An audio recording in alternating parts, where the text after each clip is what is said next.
मानवी एक ही सवाल कर रही थी, माँ क्या आप मुझे मारना चाहते हो? मानवी बचपन से ही पढ़ने में बहुत कमजोर थी। उसके शरीर का रंग सांवला था, चेहरे का डिजाइन कुछ खास नहीं था। औरों की अपेक्षा भगवान उसके दांतों की भी बनावट अच्छा नहीं दिए थे। मानवी का चेहरा अच्छा न होने के कारण स्कूल में बच्चे अक्सर उसे चिढ़ाया करते थे। कोई मानवी का फ्रेंड बनने के लिए तैयार नहीं था। जब मानवी अपने गांव की गलियों से गुजरती थी, बगल में खड़े लोग भी अपना मुंह फेर लेते। मानवी को इस बात से बहुत ज्यादा पीड़ा होता था। वह यह नहीं समझ पा रही थी क्योंकि वह बहुत छोटी बच्ची थी। आखिर बात क्या है? हमारे चेहरे को देखकर लोग अपना मुंह क्यों छुपा लेते हैं? मानवी जब स्कूल से घर वापस आती थी, तब अपनी माँ से एक यही सवाल करती थी कि माँ, जब हम अपने स्कूल से घर आते हैं तो लोग हमें ऐसा क्यों देखते हैं, और स्कूल में भी हमसे कोई बात नहीं करता है। हमारा कोई फ्रेंड भी नहीं बन रहा है, अतः हमसे कोई बातचीत भी नहीं करता है। इतनी बात सुनकर मानवी की माँ की आंखों में आंसू आ गया। वह फपक फपक कर रोने लगी, लेकिन अपनी बिटिया को यह नहीं समझा पा रही थी कि तुमसे लोग इतना घृणा क्यों करते हैं। माँ मानवी से बहुत ज़्यादा प्यार करती थी। गली मोहल्ले में मानवी को मनहूस जब लोग बोला करते थे, मानवी की माँ कड़ी शब्दों में जवाब दे देती थी। मानवी की माँ अपने कलेजों के टुकड़े को हर वक्त अपने साथ में रखती थी, और जो लोग उसे बोला करते थे उसके बदले में जवाब देती थी। मानवी धीरे धीरे अपनी पूरी उम्र जीने की एक आदत बना ली, और जो लोग उसे बोला करते थे उसके पीछे कुछ और सुनने के लिए तैयार नहीं रहती थी। बस अपने काम से मतलब रखती थी, पढ़ाई करती थी और वापस घर लौट जाती थी। धीरे धीरे आरती बड़ी होती चली गई। अब उसकी उम्र शादी करने लायक हो गया था। अब उसके पापा लड़का खोजने के लिए एक गांव से दूसरे गांव में जाने लगे, लेकिन जो भी लड़के वाला मानवी को देखने के लिए आता था, वह बिना पसंद किए ही लौट जाता था। ऐसे बहुत बार हुआ। अब बहुत दिक्कत होने लगा मानवी को शादी करने में। मानवी के पापा भी थक चुके थे लड़का खोजते खोजते। ऐसा कोई गांव नहीं था जिस गांव में मानवी के पिता लड़का खोजने के लिए नहीं गए थे। अब मानवी के पापा भी गुस्से में आकर मानवी को मनहूस बोलना चालू कर दिया। लेकिन माँ तो एक ऐसी थी जो सभी लोगों को समझाती थी और मानवी के बारे में भला बुरा कहने वालों को सबक सिखाती थी। भगवान ने भी मानवी के साथ बहुत ही क्रूरता जवाब किए थे।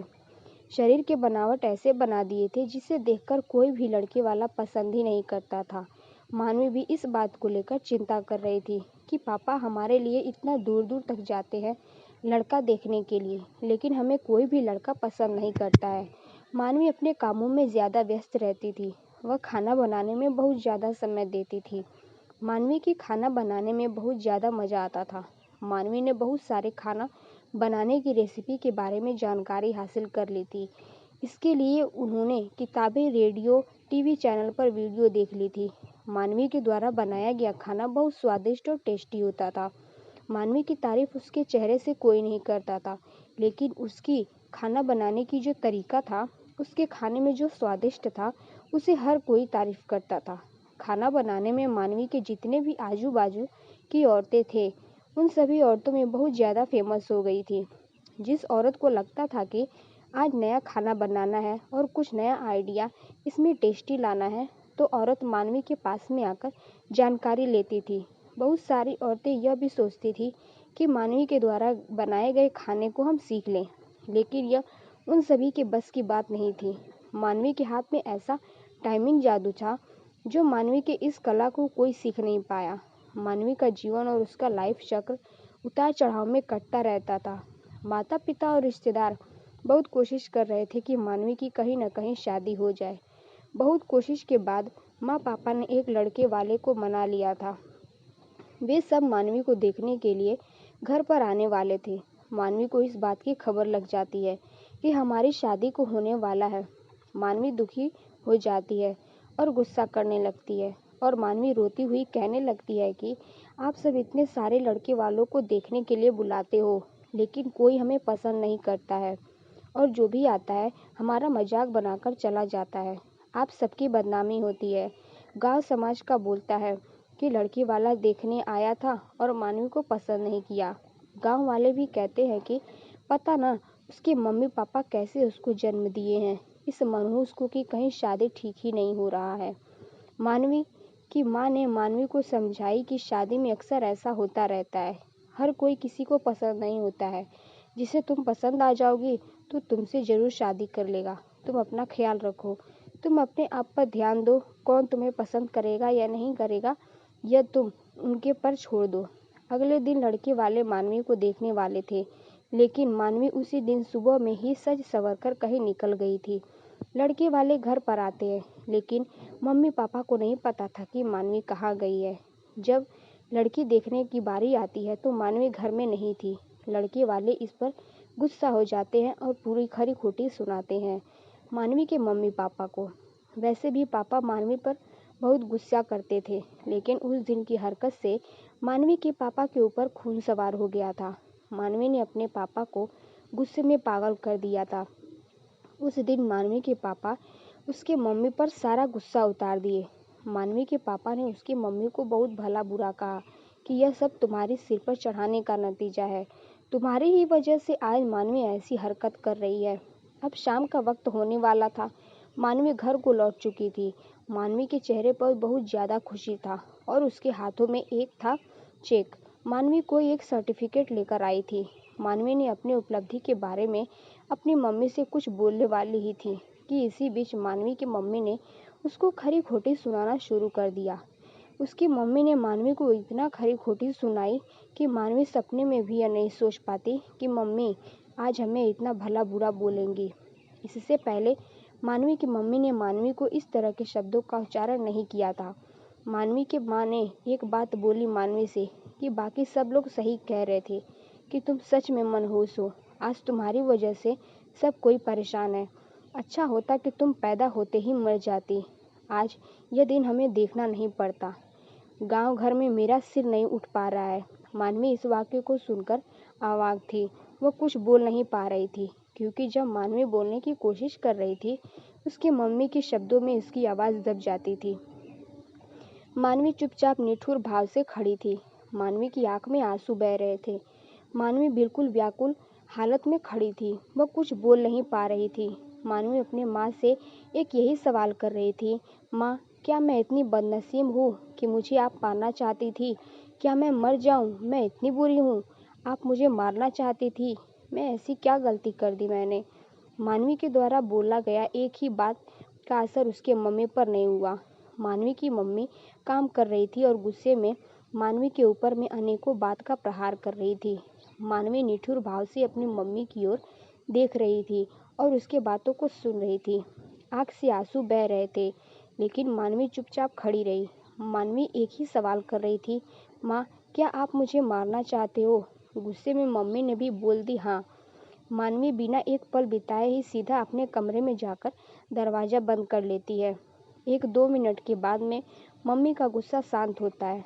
तब मानवी की मम्मी को अपनी गलती का एहसास होता है। उसकी मम्मी मानवी के रूम की तरफ गई और दरवाज़ा खोलने के लिए बोली, लेकिन मानवी ने अपने रूम को अंदर से बंद कर लिया था। मानवी की माँ ने जब देखी कि मानवी अंदर से दरवाज़ा बंद कर ली है, मानवी की माँ सोची कि यह कोई गलत कदम नहीं उठा ले।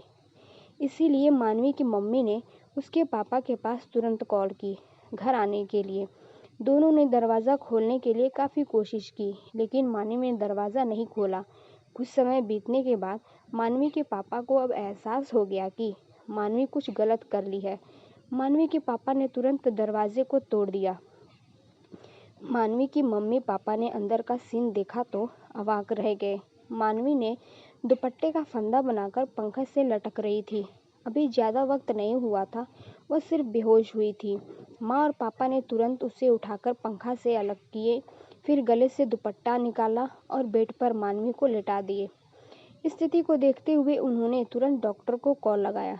माँ की नज़र अपनी लाडली बेटी मानवी के मुट्ठी बंधे हाथ पर जाता है। हाथ में एक चिट्ठी रहता है और टेबल पर पड़ी 50 लाख का चेक मिलता है, जिसमें 5 स्टार होटल में शेफ की नौकरी करने के लिए कन्फर्मेशन लेटर था। उसी कन्फर्मेशन लेटर और चिट्ठी को लेने के लिए मानवी बाहर गई हुई थी। कुछ समय के बाद डॉक्टर आते हैं और मानवी का इलाज करते हैं। डॉक्टर मानवी के चेकअप करने के बाद बोलते हैं कि शुक्र है, लड़की बच गई। कुछ सेकंड और देरी होता तो आज ये लड़की हम सभी के बीच नहीं रहती। मानवी बेड पर बेहोश अवस्था में पड़ी थी। डॉक्टर ने बोला कि मानवी धीरे धीरे कुछ घंटों में ठीक हो जाएगी। मैं दवा लिखकर दे रहा हूँ, जिसे आप मेडिकल स्टोर से मंगा लीजिए। माँ और पापा ने उस चिट्ठी को खोलकर पढ़ा, जिसमें कुछ इस प्रकार में लिखा था। मम्मी और पापा, मैं जानती हूँ कि मैं जन्म से लेकर आज तक कोई ऐसा कार्य नहीं की जिससे आप लोगों को गर्व महसूस हो, लेकिन मैं आपसे बताना चाहती हूँ कि मैं खाना पकाने में नेशनल लेवल कंपटीशन को जीत चुकी हूँ। इसमें मुझे 50 लाख का चेक और प्रथम स्थान मिला है। मेरे द्वारा बनाया गया खाना ऑर्गेनाइजेशन को इतना पसंद आया कि वह मुझे एक बहुत बड़े होटल में बतौर मास्टर शेफ की नौकरी के लिए कन्फर्मेशन लेटर भी दे दिया था। पूरी दुनिया मुझे खिलाफ हो, मुझे इस बात का कोई फ़र्क नहीं पड़ता था, और न ही पापा की कड़वी बातें मुझे रुलाती थी। मैं पापा से हर वक्त प्यार करती थी और मम्मी को दिल से चाहती थी। मैं जानती थी कि मम्मी और पापा केवल बाहर से ही सख्त दिखते हैं, लेकिन अंदर से मुझे बहुत ज़्यादा प्यार करते हैं। यदि मम्मी और पापा मुझे प्यार नहीं करते तो मेरे लिए बिना कहे कुछ मिठाइयाँ, कपड़ा, किताबें नहीं लेकर देते। माँ की ममता और प्यार को कोई क्या बयां कर सकता है। माँ मेरी चाहत और दुनिया थी। पापा की प्यार मुझे बहुत सताएगी। मैं अब इस दुनिया को अलविदा कह रही हूँ। मेरी माँ मेरे पापा को इस दुनिया के सबसे खूबसूरत हैं। मैं जानती हूँ कि आपने कभी ना कभी भगवान से प्रार्थना जरूर किए होंगे कि अगले जन्म में मेरे को ऐसी औलाद मत दीजिएगा, लेकिन मैं भी भगवान से प्रार्थना करती थी कि अगले जन्म में क्या, 7 जन्मों तक मुझे आप जैसे ही मम्मी पापा मिले। और आज यही प्रार्थना कर रही हूँ। मैं उस भगवान से के पास जा रही हूँ जिसे आप लोग बहुत पहले हमें वहाँ पर भेजना चाहते थे। चिट्ठी में बहुत सारे इमोशनल बातें लिखी हुई थी, जिसे पढ़कर मानवी के मम्मी पापा के पाँव तले ज़मीन खिसक गए थे। मानवी के मम्मी पापा बहुत पछतावा कर रहे थे और उनके आँख से आंसू बहुत ज़्यादा गिर रहे थे। मानवी बेड पर भीड़ पड़ी हुई थी। उसकी माँ उसके सिर पर हाथ फेरकर रो रही थी। पिता को बर्दाश्त नहीं हो रहा था। वह भी मानवी के लिए जोर जोर से चिल्लाकर रोने लगे थे।